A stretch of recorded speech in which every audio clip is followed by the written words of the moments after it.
Hi, I'm here with Em. My name is Caitlin. not Sonia. And I'm here with Brad, whose pronoun and major are. He, him, computer science. They, them, forest sciences. She, her, and I'm in engineering. Pronouns are she, her, and I'm studying business at Sauder School of Business. Awesome. Thank you so much for interviewing with us today. Just wanted to ask you a few questions. Have you heard or have you thought about where your food comes from and where something like this cucumber might come from? Not really. I try to buy organic, and obviously I know for some stamps to look for, but I don't really know farmer location. Grows on a plant in soil. I haven't, no, actually. Not that much, but I do like bananas. Okay, and have you heard of the companies Cargill, Louis Dreyfus, Bunge, or Archer Daniels Midland?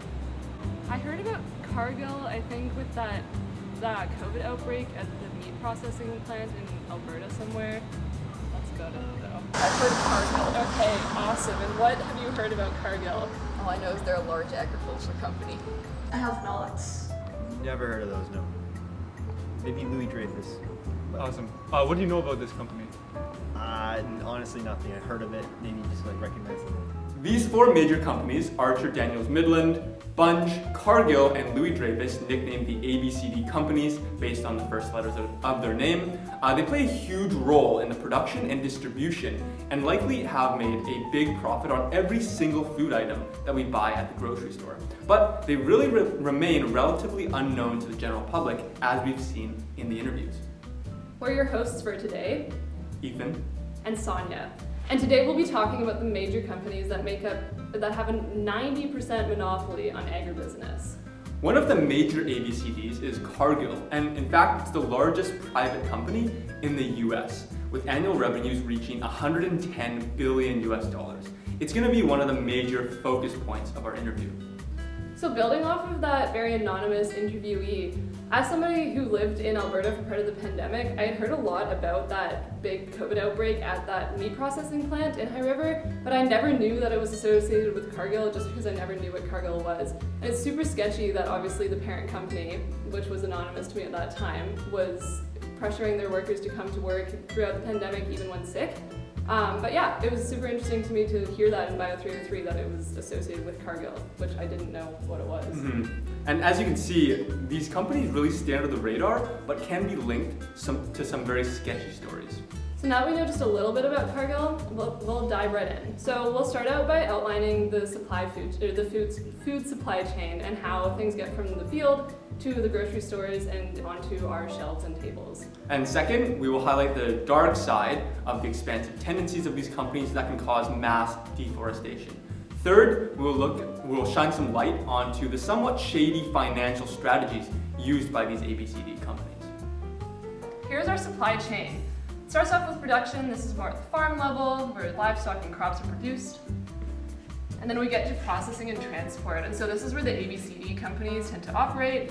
Processing includes making those raw products into animal feed or flour or oil, whatever that could be, and then transport. And so we see these massive distribution facilities, for example, the Bunge and Cargill companies, industrial areas out in North Vancouver, and those are huge distribution channels, and that's where the ABCD companies really preside over. Then we have distribution and retail, and so that's where we see supermarkets and restaurants and big suppliers like Coca-Cola getting all of those products. And then finally, consumption. And so this is where we as the consumers, we eat or we use the products, and so there you have it from the field to our table. So as Sonia mentioned, these ABCD companies remain higher up in the supply chain, which really allows them to control a lot of components of the supply chain. It also allows them to remain out of the public eye because most customers don't understand the complexities of the supply chain. So, getting into the darker sides of these big companies, the ABCDs have been steadily increasing their influence in areas like the Amazon, where they subsidize expansion of infrastructure to increase production of corn and soybeans. They have huge financial power, which they can leverage and use it to push things through without much pushback and implement their practices without any transparency. This can lead to some major environmental and local economic impacts. That's super interesting. Could you give a few examples of this? Yeah, for sure. So Cargill bought a massive 6,680-acre piece of land in the Abeituba, the islands region in Brazil. This isn't something that generally would have been approved by Brazil's National Land Reform Institute, but decreased funding to that institute really weakened its authority. And so there was a study by Abel in 2021 that stated that Cargill likely sidestepped the institute using their huge political and financial powers to buy this land without consulting local communities. The indigenous and local people of the Abeituba region are negatively impacted by this purchase because the port made for the distribution impacts local fishing economy and really changes the maritime traffic. I don't know about you, but this really looks like land grabbing, which is typically illegal. But when you have almost unlimited money, what sort of consequences can actually be imposed? Yeah, it really isn't the only example that Cargill has done some stuff like this.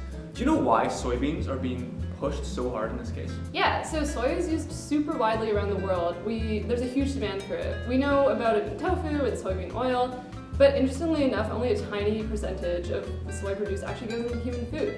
Whereas a whopping 3/4 of soy produced around the world goes into animal feed, so into the meat industry, and another small percentage goes into biofuels. Why is it such an issue for these companies to be pushing soybean production? Well, it takes a lot of land to produce soy to meet the demand at this scale. Deforestation and the production of monocultures reduces biodiversity and natural habitat in the region significantly. And the production of the crop has led to multiple land disputes, pollution from pesticides and fertilizers, and can ultimately completely destabilize the environment of an area, even after an initial boom.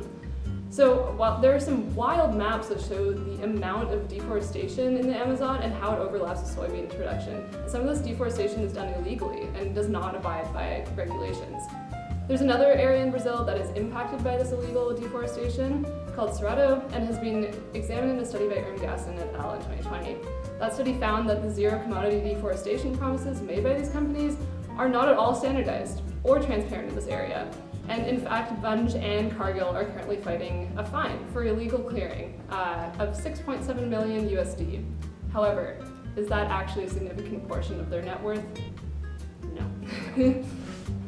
This kind of brings us to the immense financial power of the ABCD companies that we touched on a bit. So Ethan, could you talk to some of their shady financial strategies? Yes, great question. Agriculture and finance has become increasingly intertwined in our modern world, which has led to agriculture commodity speculation, which allows agri-food companies to increase revenue through predicting the fluctuating value of assets. For example, Cargill has a private financial arm called Black River Asset Management, and it helps them engage in market speculation.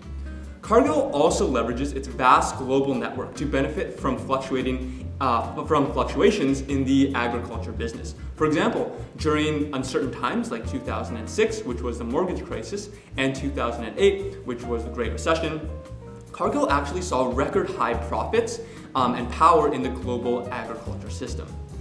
Cargill's vast network and intelligence agency allows them to navigate these challenges more effectively than their competitors.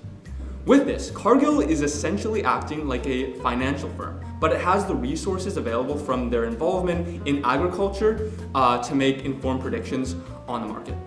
They have insight on weather, crops, food prices, and politics.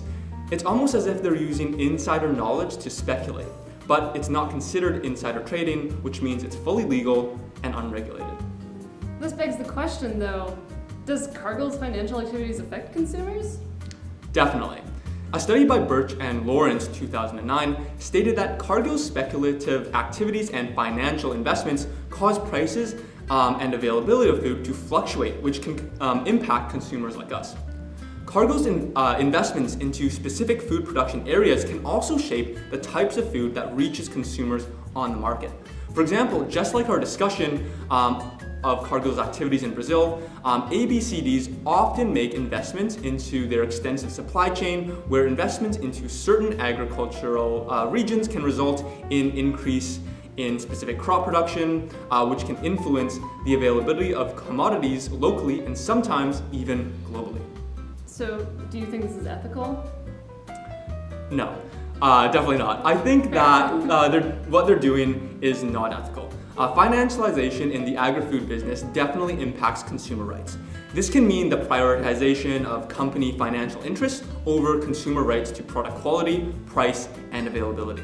For example, delayed payments to their supply chain, which can help them manage cash flow and profits, actually hinders components of the supply chain from functioning properly. This can negatively affect small farmers who rely on these payments for their livelihood, their sustainability, for farming practices, as well as their own investments. In turn, this may reduce the output of these small farms and also negatively affect the food quality that consumers like us buy. Overall, during this podcast, we've highlighted how the general public doesn't know much about ABCDs of agribusiness, despite them controlling 90% of the food worldwide. How they maintain anonymity through the food supply chain, Their negative effects on the environment through deforestation, and their immense financial power that they achieve with a legal form of insider trading.